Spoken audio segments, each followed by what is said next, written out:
দীঘা সমুদ্র সৈকত পশ্চিমবঙ্গের প্রধান সমুদ্র সৈকত। প্রতি বছর দেশের বিভিন্ন প্রান্ত থেকে প্রচুর মানুষ এখানে দুদিনের ছুটি কাটানোর জন্য বেড়াতে আসে, আর যার জন্য দীঘায় সারা বছর ভিড় লেগেই থাকে। এই সমুদ্র সৈকতের অবস্থানটি হলো পশ্চিমবঙ্গ রাজ্যের পূর্ব মেদিনীপুর জেলার মধ্যে অবস্থিত, একদম উড়িষ্যা রাজ্যের সীমানার পাশে।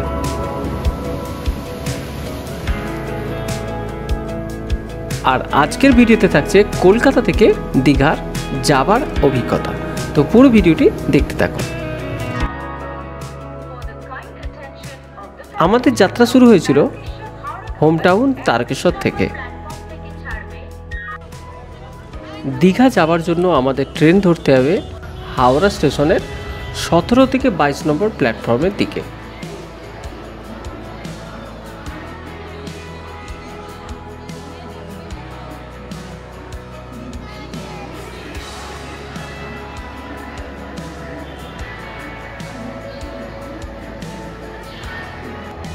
অবশেষে নির্ধারিত সময়ের একটু দেরিতে তাম্রলিপ্ত এক্সপ্রেসের দেখা মিলল।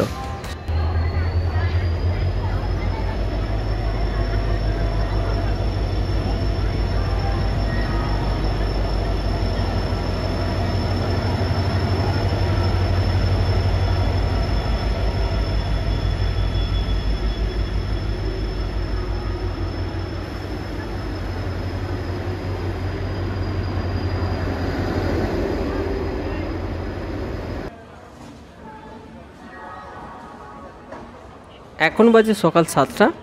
আজকের 12857 তাম্রলিপ্ত এক্সপ্রেস প্রায় 15 মিনিট দেরিতে হাওড়া থেকে দীঘার উদ্দেশ্যে রওনা হলো।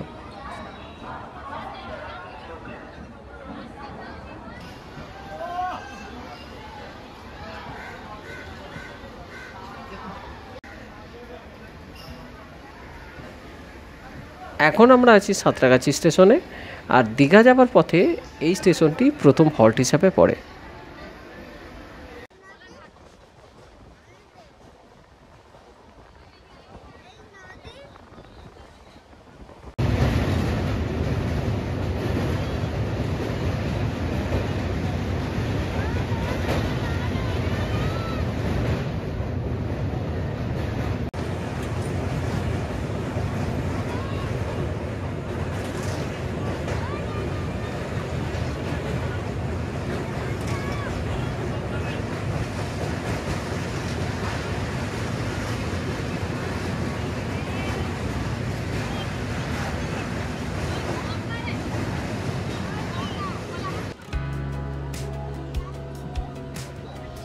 ট্রেন ছাড়াও দীঘা তোমরা বাই রোড হয়েও আসতে পারো। ধর্মতলা এবং হাওড়া থেকে প্রচুর পরিমাণে দীঘার সরকারি এবং বেসরকারি বাস তোমরা পেয়ে যাবে, যেখানে জনপ্রতি ভাড়া পড়বে নন এসির জন্য 145 থেকে 150 টাকা, আর এসি ভলভোতে 350 থেকে 370 টাকা। দীঘা যাবার দুটি ট্রেন প্রতিদিন পাবে। 12857 তাম্রলিপ্ত এক্সপ্রেস, যেটা সকাল 6টা বেজে 45 মিনিটে ছাড়ে, এবং 22897 কান্ডারি এক্সপ্রেস, যেটা দুপুর 2টো বেজে 25 মিনিটে পাবে। এছাড়াও একটি ট্রেন শনিবারে ছাড়ে, যেটা 15722 পাহাড়ি এক্সপ্রেস। তাম্রলিপ্ত এক্সপ্রেসের হাওড়া থেকে দীঘার নন এসি চেয়ার কারের ভাড়া পড়ে 105 টাকা এবং এসি চেয়ার কারের ভাড়া পড়ে 380 টাকা। এছাড়া তোমরা যদি জেনারেল কোচে সফর করো তার ক্ষেত্রে ভাড়া পড়ে 75 টাকা, আর যদি তোমরা লোকাল ট্রেনে হাওড়া থেকে দীঘা যাও তার ক্ষেত্রে ভাড়া পড়ে 45 টাকা। এই হলো তাম্রলিপ্ত এক্সপ্রেসের ভেতরের দৃশ্য, যেখানে সিটিং ক্যাপাসিটি থাকে 4+1। লাগেজ রাখার জন্য যথেষ্ট স্পেস আছে। মোবাইল চার্জের জন্য বিভিন্ন প্লাগের ব্যবস্থা আছে।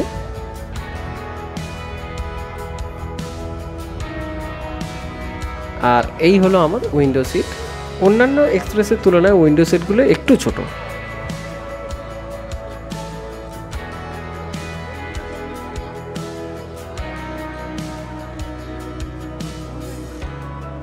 তোমাদেরকে বলে রাখি, লোকাল ট্রেনেও কিন্তু দীঘা যাওয়া যায়। তোমাদেরকে প্রথমে মেচেদা আসতে হবে। মেচেদা থেকে দীঘার উদ্দেশ্যে সকাল 8টার দিকে একটা ট্রেন আছে, যেটা মেচেদা থেকে ছাড়ে। সেই ট্রেন ধরে তোমরা সোজা দীঘা পৌঁছাতে পারো। এছাড়াও তোমরা লোকাল ট্রেনেও দীঘা আসতে পারো। সাঁতরাগাছি থেকে প্রতি শনি এবং রবিবার দুটি স্পেশাল লোকাল ট্রেন ছাড়ে, যেটি সকাল 8:10 রবিবার এবং শনিবার সকাল 9:10 ছাড়ে।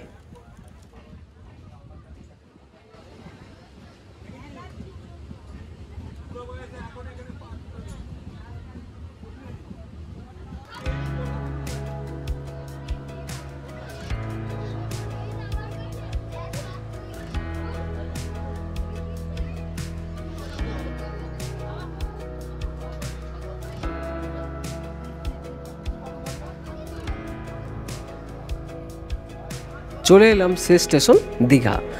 আর দীঘা ঢুকতে আমাদের ট্রেন নির্ধারিত সময়ের প্রায় 30 মিনিট দেরিতে ঢুকলো।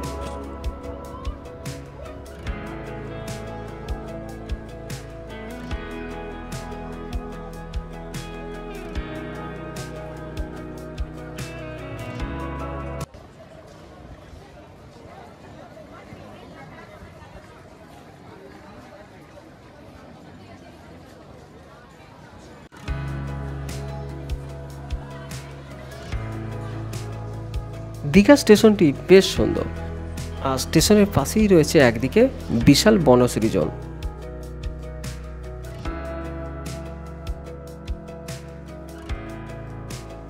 আমরা স্টেশনের বাইরে গিয়ে টোটো অটো ধরে তারপর হোটেলের দিকে রওনা হব।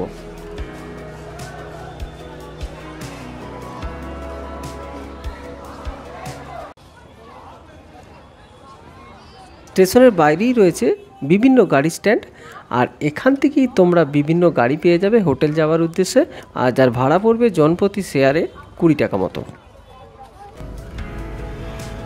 এটি হলো দীঘার জগন্নাথ ধাম, এখনও আন্ডার কনস্ট্রাকশন, আর আমি আশা করব খুব তাড়াতাড়ি এটি আমরা উদ্বোধন হতে দেখতে পাবো।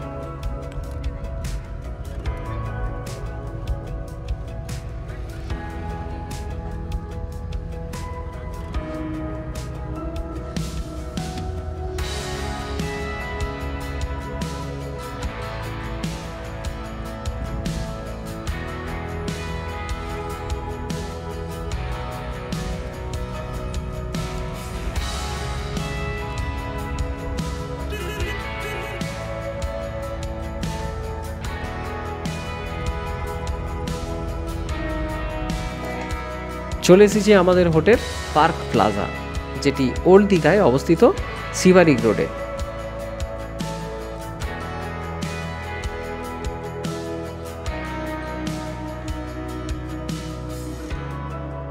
হোটেলটি বেশ সুন্দর, এখানে ইন্টেরিয়রটা বেশ ভালো লাগলো।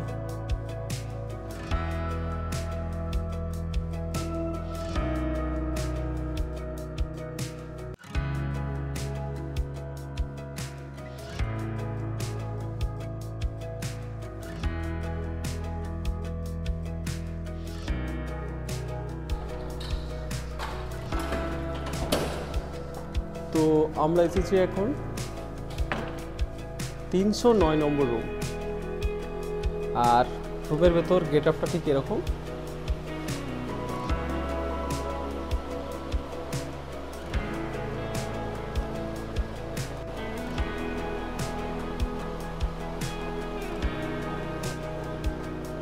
আর এরকম কিং সাইজের বেড তোমরা পেয়ে যাবে, এটা খাবার জন্য ইউজ করতে পারো। এখানে খুব সুন্দর একটা ওয়ার্ডরোব দিয়ে দিয়েছে, তো তোমরা এখানে মালপত্র রাখতে পারো। আছে মিরর, এদিকে আছে টিভি,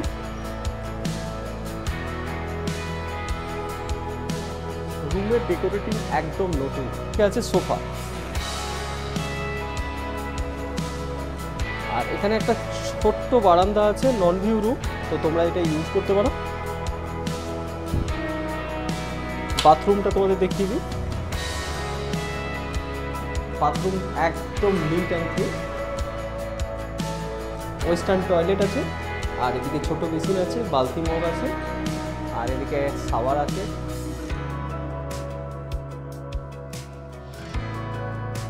এই হোটেলেরই নিচে আছে রেস্টুরেন্ট, যেখানে তোমরা খাবার অর্ডার করে খেতে পারবে।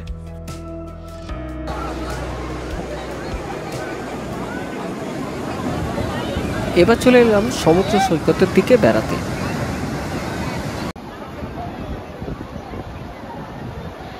এই সেই সমুদ্র যার জন্যে আসা।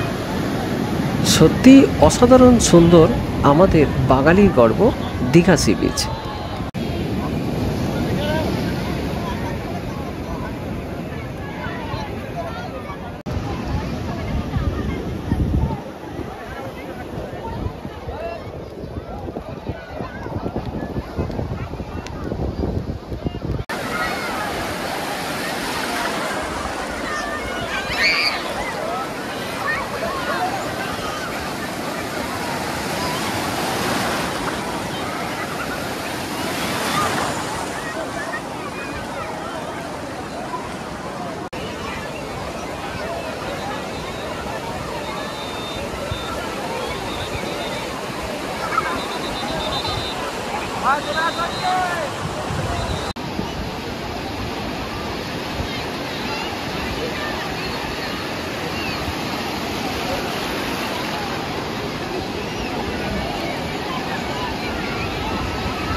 এই ছিল আজকের ভিডিও। যদি এই ভিডিওটি ভালো লেগে থাকে অবশ্যই আমি আশা করব তোমরা লাইক, শেয়ার এবং কমেন্ট করে দিও। বিভিন্ন রকম ট্র্যাভেল রিলেটেড ভিডিও এবং হোটেলের ভিডিও পেতে অবশ্যই চ্যানেলটিকে ফলো এবং সাবস্ক্রাইব করে দিও, কারণ এই ধরনের ভিডিও আমি এই চ্যানেলে ছেড়ে থাকি। আজকের মতো এখানেই টাটা, জয় হিন্দ।